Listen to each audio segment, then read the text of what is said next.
Acepté un trabajo demasiado bueno para ser real y ahora entiendo por qué nadie dura más de una semana. Cuando vi el anuncio pensé que era una broma, asistente nocturno. Turno tranquilo. No se requiere experiencia. Pago semanal en efectivo. Bonos por puntualidad.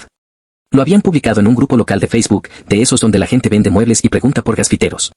El perfil que lo subió parecía real, con fotos familiares, comentarios normales, hasta memes. Yo llevaba meses saltando entre trabajos temporales, repartos, almacén, atención al cliente. Tenía deudas, el alquiler subiendo y esa sensación de estar siempre corriendo detrás del dinero. Así que le escribí. Me respondió rápido, demasiado rápido, con un mensaje amable y lleno de emojis, que era para un servicio administrativo, que necesitaban a alguien responsable, que el trabajo era sencillo y que empezaba esa misma semana. Me dio una dirección en un distrito de oficinas, de esos edificios nuevos con vidrio oscuro y seguridad en la entrada. Ven mañana 6 de la tarde con tu DNI, ropa neutra y ganas de trabajar, dijo. No me pidió currículum, ni referencias, ni nada. Ahí debí frenar, pero la desesperación te vuelve menos fino para detectar señales. Al día siguiente, llegué a la dirección y era un edificio elegante, con un lobby silencioso, plantas perfectas, un olor caro a ambientador. El vigilante de la puerta ni me miró hasta que dije el nombre del contacto.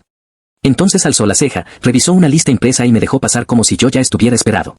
Subí al piso 7 en un ascensor que no tenía música, solo ese zumbido suave.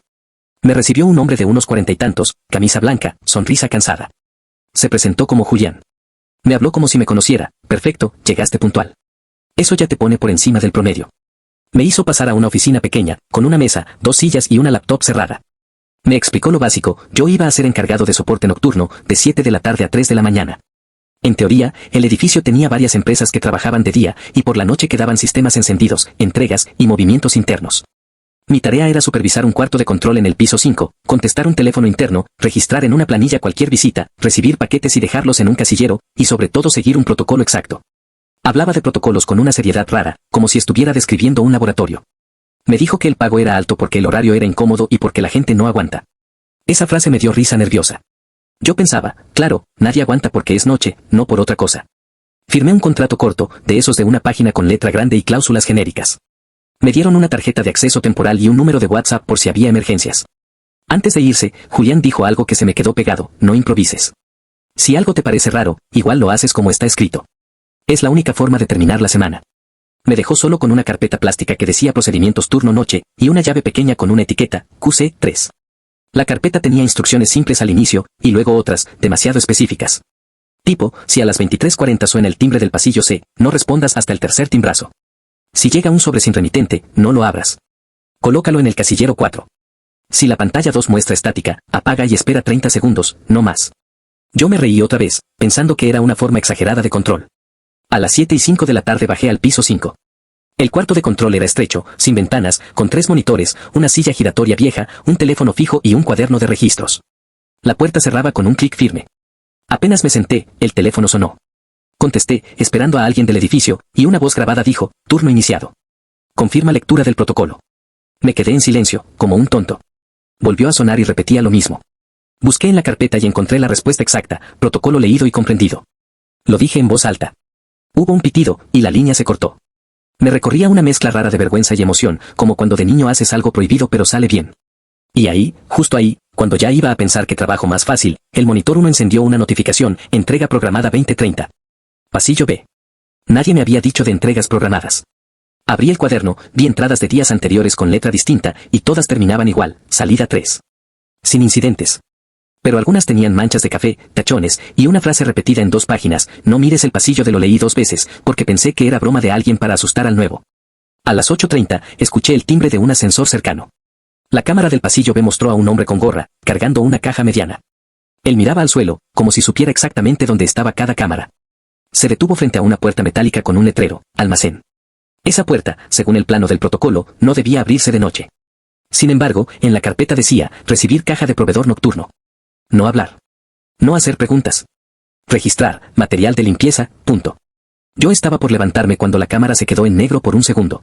Volvió, y la caja ya no estaba en sus manos. El hombre se giró hacia la cámara y, por primera vez, me miró directo al lente. No sé cómo explicarlo, pero sentí que me miraba a mí. En ese mismo instante, el teléfono fijo sonó con una llamada interna. Contesté. Esta vez no era voz grabada. Era un susurro real, de alguien nervioso, si es tu primera noche, no te quedes hasta el final. Nadie llega al viernes. Y colgó. Me quedé con el auricular en la mano, escuchando el tono muerto, mientras la cámara del pasillo B mostraba al hombre alejándose lento, como si disfrutara saber que lo estaban observando. Ahí fue donde se me apretó el estómago. No era miedo de película. Era esa alarma básica del cuerpo que te dice, sal de aquí. Miré la carpeta otra vez, buscando algo que justificara lo que acababa de pasar, y vi una sección que no había leído, evento QC3. La llave que me habían dado. Decía, si escuchas 3 golpes en la puerta del cuarto de control entre 0 y 0:15, no abras. Coloca la llave QC3 sobre la mesa, a la vista. Apaga luces. Espera a que el monitor 3 muestre, listo, punto. Me reí solo, pero fue una risa vacía. Eran las 9:02 de la noche. Quedaban casi 6 horas de turno. Pensé en irme. Pero pensé en el dinero, en el alquiler, en que quizá era una empresa rara pero legal, una de esas donde hacen pruebas de seguridad o simulacros. Me dije, aguanta una noche, mañana decides. Y así empezó mi primera semana. La segunda noche llegó Julián unos minutos antes del turno, como si quisiera chequearme. Me preguntó si todo había salido limpio. Le dije que sí, que tranquilo. No mencioné la llamada, ni lo del hombre mirando la cámara, porque me dio miedo sonar paranoico y perder el trabajo. Me dio una palmada en el hombro y dijo, bien.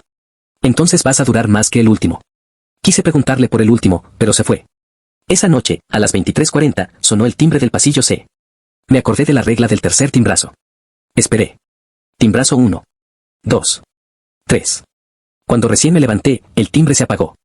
En la cámara, el pasillo estaba vacío. Sin embargo, en el registro del sistema apareció visita confirmada. ¿Qué visita? No había nadie. Me acerqué a la puerta del cuarto de control, pegando el oído, y escuché algo como un roce, un arrastre suave, del otro lado. Di un paso atrás. El teléfono sonó otra vez con la voz grabada, no improvises. Esa frase exacta. Me senté de golpe, como si me hubieran empujado. A las 07, 3 golpes en mi puerta. Toc toc toc, secos, sin pausa. Se me heló la espalda. Apagué la luz, puse la llave QC3 sobre la mesa, como decía, y me quedé quieto, respirando bajito. En el monitor 3, que casi nunca mostraba nada, apareció una pantalla gris con letras negras, listo. No sé por qué, pero fue peor que si hubiera aparecido una cara. Porque significaba que alguien, o algo, estaba siguiendo el mismo protocolo que yo. Los golpes volvieron, pero esta vez más suaves, como insistentes. No abrí. No hablé. Me repetí lo del dinero, lo del alquiler, como si eso me protegiera. Los golpes pararon de golpe, y el silencio se volvió pesado. Después escuché pasos alejándose por el pasillo. En la cámara del pasillo D, la que el cuaderno decía no mirar, apareció una figura en el borde, fuera de foco. Solo una sombra alargada que cruzó en menos de un segundo. Y lo peor, el sistema registró QC3 completado. Como si yo hubiera aprobado un examen. Al tercer día, empecé a notar detalles, la temperatura del cuarto de control siempre bajaba a medianoche, aunque el aire acondicionado estuviera apagado. El edificio, que de día parecía normal, de noche tenía sonidos raros, tuberías, crujidos, pero también un zumbido constante como de servidores. Como si todo el edificio fuera una máquina trabajando mientras la ciudad dormía. Y había gente. No empleados normales, personas que no saludaban, que caminaban rápido, con mochilas, con sobres, con cajas, siempre evitando las cámaras o mirando al suelo. El protocolo decía que yo debía registrarlos con nombres genéricos, proveedora, técnico B, mensajería. No pedía DNI, no pedía firma, solo hora. Era como si mi registro fuera un adorno para fingir orden, no un control real. En la cuarta noche, vi algo que ya no pude justificar como prueba de seguridad. En el monitor 2, el que daba al estacionamiento subterráneo, apareció un auto negro entrando a las 2:12 de la mañana. Se estacionó en un lugar marcado con una X roja en el piso, cosa que yo no había notado antes. Bajaron 2 personas con guantes, arrastrando una maleta grande, de esas rígidas. La maleta parecía pesada. Uno de ellos miró hacia arriba, hacia la cámara, y levantó la mano como saludando. Luego, con calma, sacó una cinta negra y cubrió el lente. La pantalla se volvió oscura. En el protocolo decía, si cámara cubierta, registrar, mantenimiento, punto. Eso era todo. Me quedé mirando mi propio reflejo en el monitor negro. Me vi pálido. Me vi cómplice, aunque no hubiera hecho nada más que escribir una palabra. Quise mandar un mensaje a alguien, a un amigo, a mi hermana, a quien fuera, pero pensé en lo ridículo que sonaría, creo que mi trabajo nocturno es raro. Y además, había firmado un contrato. Y además, me pagaban en efectivo, lo cual de pronto dejó de parecer un beneficio. Empecé a dormir mal. Soñaba con timbres, con golpes, con pasillos que no terminaban. Llegué a buscar en internet el nombre de la empresa que aparecía en el contrato, pero era genérico, como creado para no dejar huella. Busqué la dirección del edificio y sí, existía, pero no salía ninguna empresa principal, solo oficinas en alquiler.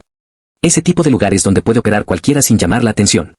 El quinto día, Julián me dijo que si terminaba la semana me darían un bono extra.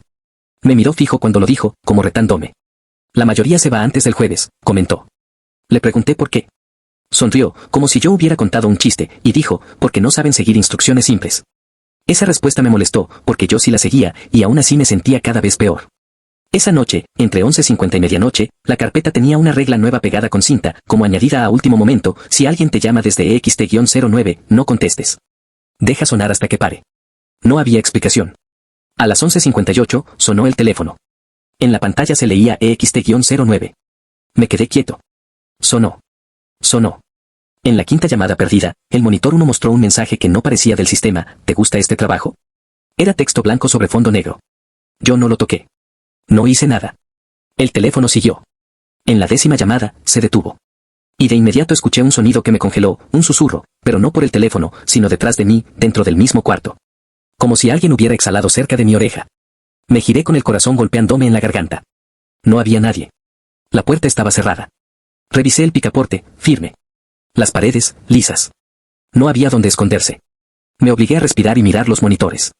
Y ahí vi, por primera vez con claridad, el pasillo de. No sé por qué la cámara cambió sola a esa vista. El pasillo de era más estrecho que los otros, con luces intermitentes, como si estuvieran fallando. Al fondo había una puerta que no aparecía en el plano del edificio del protocolo. Y frente a esa puerta, alguien había dejado una silla mirando hacia la cámara, como si me estuviera esperando. Sobre la silla, un sobre blanco. Mi nombre no estaba escrito, pero el sobre tenía una marca, QC3. Me quedé unos segundos paralizado. El protocolo no decía nada de sobres en pasillo de, solo no mires. Pero el sistema lo puso ahí, a propósito. El teléfono volvió a sonar, esta vez interno. Contesté casi por reflejo, y la voz grabada dijo algo distinto: proceder a recoger. Me reí, una risa cortita, como de loco. Y me levanté. No sé por qué. Supongo que porque ya estaba metido, porque quería acabar con la curiosidad, porque necesitaba que algo tuviera sentido. Tomé la llave QC3 y salí del cuarto de control. El pasillo estaba silencioso, con esa luz blanca de madrugada que te hace ver todo más triste. Caminé hacia el pasillo de, sintiendo que cada paso era una idea peor que la anterior. Cuando giré la esquina, la temperatura bajó de golpe. Vi la silla. Vi el sobre. Y vi la puerta al fondo que no recordaba. Me agaché, agarré el sobre, y en ese instante escuché un clic a mis espaldas, la puerta del cuarto de control cerrándose sola, como si alguien la hubiera empujado. Quise correr a abrirla, pero mi tarjeta no respondía. La luz del lector parpadeaba rojo. Me quedé atrapado en el pasillo. El sobre pesaba casi nada. Lo abrí con dedos temblorosos. Dentro había una sola hoja, doblada en 4. Decía: si quieres salir del edificio hoy, deja de registrar, mantenimiento, punto. Sentí que me ardían los ojos. Volví a leerlo. Era una amenaza, sí, pero también una confirmación: alguien sabía exactamente lo que yo escribía, lo que yo hacía, y me estaba probando. En ese momento, la puerta al fondo del pasillo se abrió apenas, como si alguien la empujara desde adentro con cuidado. Se formó una línea de oscuridad. No vi a nadie, pero escuché una respiración lenta, paciente. Me quedé quieto, sosteniendo la hoja, y me di cuenta de lo obvio: yo no era asistente nocturno. Yo era el que dejaba constancia falsa para que todo lo demás pareciera normal. Yo era el barniz. Retrocedí, paso a paso, hasta estar frente a la puerta del cuarto de control. Intenté otra vez con la tarjeta. Rojo. Toqué el vidrio del lector con rabia. Nada. El pasillo se sonó con el timbre una vez, como avisando. Desde la puerta del fondo, una voz por fin habló, muy suave: una semana. Nadie dura más. Me temblaron las piernas. No esperé a entender. Empecé a caminar rápido hacia las escaleras de emergencia, porque el ascensor estaba lejos y me sentía observado. Bajé 2 pisos, 3, sin parar. Cuando llegué a la salida del estacionamiento, la puerta de emergencia también tenía lector. La tarjeta, obviamente, no funcionó. Me apoyé en la pared, sudando frío, y ahí se me ocurrió lo más simple: hacer ruido. Golpear. Gritar. Llamar al vigilante de la entrada. Saqué mi celular, sin señal. Como si el concreto se tragara todo. Me reí de nuevo, porque la situación era tan absurda que parecía un mal sueño. Volví a subir, resignado, al piso 5. Cuando llegué al cuarto de control, la puerta estaba abierta. Como si nunca se hubiera cerrado. Entré y vi algo nuevo sobre la mesa: el cuaderno de registros abierto en una página limpia, y un bolígrafo puesto encima, listo para escribir. En el monitor 1 aparecía la misma frase: ¿te gusta este trabajo? Y debajo, una línea: responde con tu registro. En ese punto, mi mente hizo clic. No era paranormal. No era un fantasma. Era algo peor y más real: era un sistema de control, una empresa, o lo que sea, que funcionaba con gente descartable, probándola, asustándola, presionándola, para ver quién obedecía sin preguntar. Los golpes, las llamadas, los mensajes, todo era para que yo siguiera el guión. Y yo lo había seguido. Me senté, tomé el bolígrafo, y por primera vez no escribí lo que me decían. Escribí la verdad: 2:12 de la mañana, ingreso vehículo negro. 2 personas. Maleta. Cámara cubierta. Me quedé mirando la tinta fresca, esperando una alarma, un grito, algo. No pasó nada por unos segundos. Luego, el monitor 3 mostró una palabra: error. Y el teléfono sonó. Contesté. La voz ya no era grabada. Era Julián, pero sin su tono amable. Sonaba cansado, molesto, como si yo le hubiera roto algo valioso. ¿Qué hiciste?, preguntó. Yo tragué saliva y dije que había escrito lo que vi. Hubo silencio, y luego soltó una risa corta. Entonces ya está. Hoy te vas, dijo. Me vas a despedir, respondí, intentando sonar firme. Ojalá fuera solo eso, contestó, y colgó. Lo que vino después fue una hora larga, eterna. Las luces del pasillo empezaron a apagarse por sectores, como si cerraran con puertas. El aire se puso más frío. El ascensor dejó de responder. En las cámaras, veía sombras moviéndose cerca, pero nunca entrando. Era como si me rodearan sin tocarme, esperando que me rinda. Yo me repetía, solo tengo que salir. Solo salir. A las 2:55 de la mañana, el monitor 1 mostró, salida 3. Como si el sistema siguiera con su rutina. A las 3 exactas, el lector de mi puerta parpadeó verde por primera vez en toda la semana. Salí como un disparo, sin mirar atrás, sin recoger nada. Corrí al ascensor, funcionó. Bajé al lobby. El vigilante me miró y frunció el ceño, como si yo no debiera estar ahí. Le dije que renunciaba, que me iba, que algo estaba mal. Él no me preguntó nada. Solo me devolvió mi DNI que había quedado en recepción y dijo, todos dicen eso el primer viernes. Me quedé helado. Primer viernes, repetí. Miré el reloj, era viernes, sí. Yo había empezado el lunes. Y sin embargo, sentía que había pasado un mes. Salí a la calle y el aire de afuera me pareció irreal, demasiado libre. Llegué a mi casa y, por primera vez en días, dormí de golpe. Cuando desperté, tenía un mensaje en WhatsApp del número de emergencias, pago disponible. Pásalo a recoger. Trae el cuaderno. Sentí náuseas. Bloqueé el número. A los minutos, me llegó otro mensaje de un número desconocido, sin foto, no te conviene quedarte con cosas que no son tuyas. Yo no tenía el cuaderno. No me había llevado nada. Pero el mensaje me dejó claro que me estaban vigilando, o al menos querían que yo lo creyera. No volví. Perdí el dinero de esa semana, sí. Y perdí el bono. Pero gané algo más básico, la certeza de que ese trabajo no era para trabajar, era para aguantar. Para obedecer. Para ser parte de algo que necesitaba testigos falsos, registros maquillados, gente que no hiciera preguntas. Con el tiempo, entendí por qué nadie dura más de una semana, porque la primera semana es la prueba. La etapa donde te rompen el sentido común y te entrenan a escribir mantenimiento aunque veas una maleta pesada a medianoche. Si pasas esa semana sin fallar, ya no eres un empleado temporal. Te conviertes en alguien útil para ellos. Alguien que aprendió a mirar sin ver. Y cuando pienso en esa silla en el pasillo D, con el sobremarcado QC3, me da escalofríos no por lo misterioso, sino por lo simple, alguien había dejado eso ahí para mí. Sabiendo que la curiosidad y la necesidad pueden empujar a cualquier persona a cruzar la línea. Desde entonces, cada vez que veo un anuncio de pago alto, sin experiencia, empieza ya, me acuerdo de Julián sonriendo y diciendo que lo único que te pone por encima del promedio es llegar puntual. Porque para ese lugar, la puntualidad no era una cualidad. Era un filtro. Un gancho. Y yo estuve a una semana de caer por completo.